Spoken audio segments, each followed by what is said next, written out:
updates from around the world. Let's take a look at today's top headlines.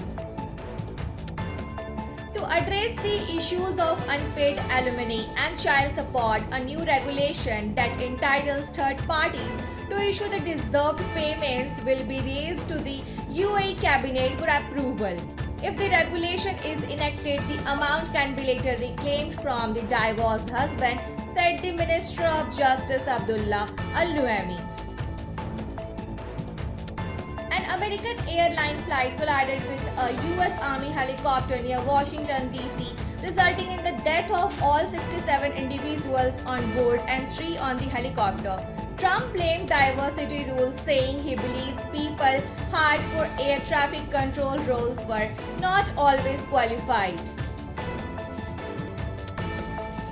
Instead of visiting a lab, patients in the UAE will soon be able to check their vital health indicators instantly using just their smartphones. The AI-powered system was announced by the Ministry of Health and Prevention at Arab Health 2025 in Dubai. The new technology, called Bioscience, an innovative artificial intelligence AI system that transforms your smartphones and tablets into personal health monitoring devices.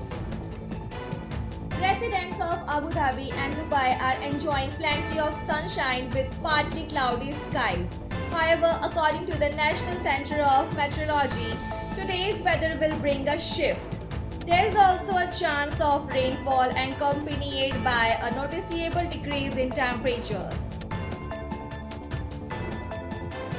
The Roads and Transport Authority (RTA) in Dubai has implemented 3 major traffic improvements on Sheikh Zayed Road to enhance road capacity and efficiency. The enhancement is set to increase vehicle capacity in this direction by 30%, significantly improving entry and exit flows. Saudi Arabia's Ministry of Health has mandated that all Umrah pilgrims must receive a meningitis vaccine at least 10 days before their departure. This requirement is part of the latest health guidelines for travelers to Saudi Arabia for Umrah. Travel agents have confirmed that the meningitis vaccine is now a compulsory health requirement for all Umrah pilgrims, with the rule coming into effect from February 10. Pakistan and the UAE have reached an agreement to expand flight services between the two nations. Pakistan's third private airline, Air Sial, launched by Sialport's business community, will soon start operations to UAE. These airlines will connect 5 Pakistani cities with UAE within 2 or 3 months. The investment giant Alpha Dhabi Holding has about 73.73% in National Corporation for Tourism and Hotels (NCTEH). This comes after selling assets from Alpha Dhabi Hospitality Holding (ADHH) and Marban Energy Limited to NCTEH in exchange for shares. After an unforgettable celebration marking the 30th anniversary of the Dubai Shopping Festival (DSF) earlier this month, the excitement doesn't stop there. The DSF final sale is back, offering an unbeatable opportunities for shoppers to score the season's best deal from January 31 to February 2.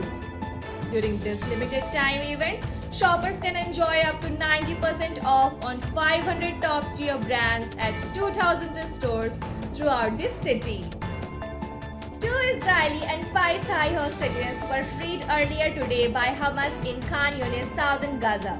More than 100 Palestinian prisoners have been freed from Israel's offered prison after a delay. They arrived into Ramallah in the occupied West Bank by bus and were met by a huge crowd who gathered to welcome their release.